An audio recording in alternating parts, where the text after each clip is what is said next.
Staram się być maksymalnie produktywny w tym, co robię, dlatego dobieram narzędzia, które mają mi w tym pomagać. I monitor BenQ PD2705 świetnie wpisuje się w to, co robię i zaraz pokażę Wam, jak taki monitor może Wam również przyspieszyć i ułatwić pracę na kilka różnych sposobów, dlatego koniecznie oglądajcie ten film do końca. Zaczniemy od tego, co ten monitor robi naprawdę dobrze i od jego głównej funkcji, a mianowicie od jakości samego panelu.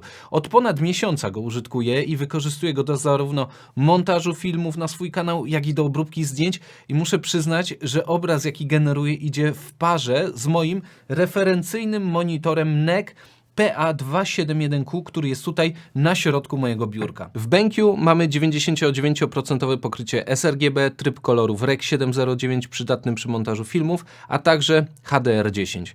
Na monitorze bez problemu ustawiłem kolory, kontrast, jasność, tak aby były dopasowane do tego, co mam na monitorze od NECa.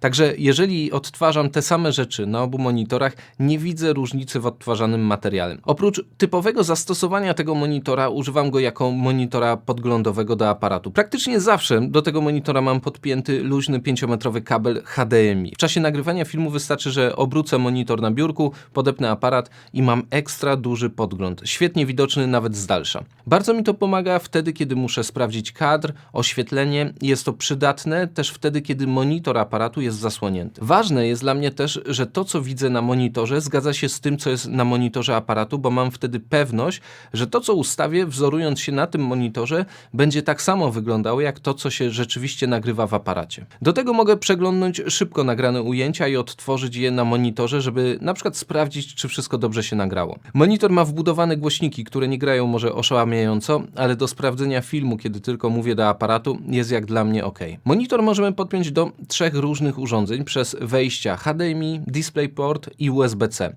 I monitor w moim setupie do głównego komputera mam podpięty kablem DisplayPort. Kabel USB-C natomiast wykorzystuję do podpinania laptopa, a kablem HDMI podpinam monitor do różnych rzeczy w zależności od potrzeb. Czasem jest to wspomniany wcześniej aparat, a czasem jest to na przykład mikser Video Atem Extreme ISO. Między tymi wejściami mogę się szybko przełączać używając kontrolera, który dostaje się w zestawie. I tutaj jest to jedna z tych rzeczy, o której się nie myśli kupując monitor, ale dzięki temu kontrolerowi ten monitor może mieć u mnie tak dużo różnych zastosowań. W kontrolerze z BenQ mamy 5 przycisków i pokrętło, które również pracuje jako 6. przycisk. I w menu mogę dopisać różne skróty ułatwiające przełączanie się między funkcjami, z których najczęściej korzystam. I ten kontroler jest naprawdę super funkcjonalny i wygodny i oszczędził mi masę czasu i myślę, że Wam także pomoże, szczególnie jeżeli wykorzystujecie monitor nie tylko do jednej rzeczy i nie tylko z jednym komputerem.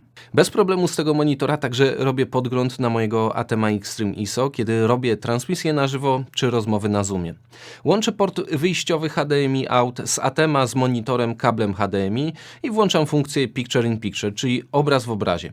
I mogę tutaj ustawić jako główny obraz pulpit komputera, czyli taki standardowy, rozszerzony pulpit, a jako mniejszy obraz ustawiam obraz z Atema, czyli wszystkie widoki kamer, które są podpięte do niego. Na transmisji na żywo ustawiam program do sterowania całą transmisją na głównym ekranie, a w okienku mam podgląd wszystkich kamer, dzięki czemu nie potrzebuję dodatkowego monitora do Atema. Do monitora mam także podpięty hub USB TP-Linka. Jest to 7-portowy aktywny hub, do którego mam wpięte 2 Stream Decki XL od Elgato, myszkę, klawiaturę i tablet graficzny Wacoma. Zrobiłem tak dlatego, że BenQ ma funkcję KVM. Podłączając laptopa przez kabel USB mogę korzystać z tych urządzeń zarówno na PC-cie, jak i na laptopie.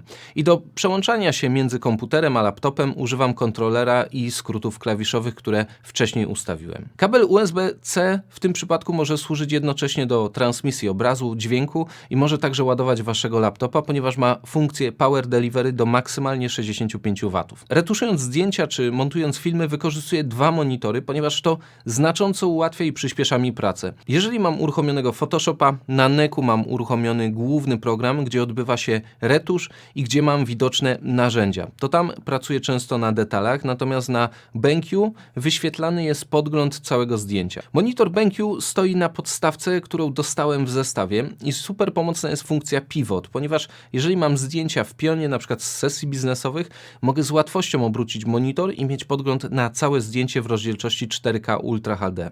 Na monitorze głównym mogę mieć wtedy mocne zbliżenie, a na monitorze z boku mogę oceniać, czy wprowadzając zmiany w detalach, całościowo zdjęcie wygląda nadal dobrze. Też super sprawą jest to, że monitor ma funkcję autopivotu. Dzięki niej mogę swobodnie obracać monitor, a zawartość sama dostosowuje się, co bardzo ułatwia pracę i żeby ta funkcja działała, musicie tylko zainstalować aplikację BenQ Display Pilot. Aplikacja oprócz sterowania autoobracaniem ma też możliwość sterowania monitorem i kilka innych ciekawych funkcji, jak dzielenie ekranu na strefy, także warto z niej skorzystać i zobaczyć, jakie oferuje rzeczy. Podobnie wygląda workflow, kiedy montuję filmy. Na monitorze przede mną znajduje się okno edycji DaVinci Resolve, a na monitorze BenQ mam stały podgląd na materiał, gdzie mogę sprawdzić, jak wygląda efekt finalny i także duży monitor pomaga mi sprawdzić, czy na przykład napisy lub elementy graficzne są umieszczone równo, lub czy obraz jest dobrze wyskalowany do okna. Tutaj też świetnie sprawdza się funkcja Pivot, bo od niedawna część filmów nagrywam w pionie. Są to filmy na TikToka, YouTube Shorts,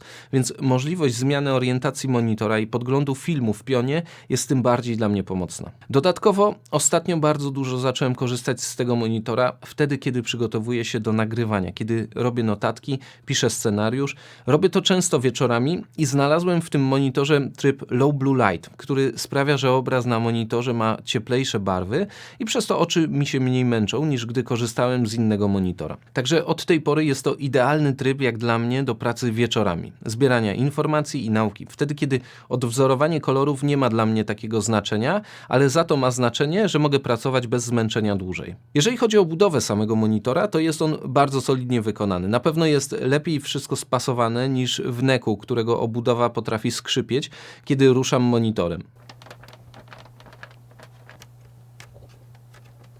Podstawka jest solidna i wystarczająco ciężka, żeby przy zmianie wysokości jej nie podnosić. Chciałbym tylko, żeby monitor miał większy zakres ruchów na boki, bo to ułatwiłoby mi pracę z tym monitorem wtedy, kiedy korzystam z niego jako monitora podglądowego do aparatu. Jeżeli chodzi jeszcze o dodatkowe rzeczy, z boku monitora mamy dodatkowe porty USB-C i USB 3.1, łatwo dostępne, więc gdy muszę coś na szybko podłączyć jak pendrive'a czy czytnik kart pamięci do któregokolwiek komputera, korzystam właśnie z tych portów. Poniżej jeszcze mamy złącze mini jack na słuchawki, a z tyłu na obudowie jest joystick i dwa konfigurowalne klawisze szybkiego wyboru.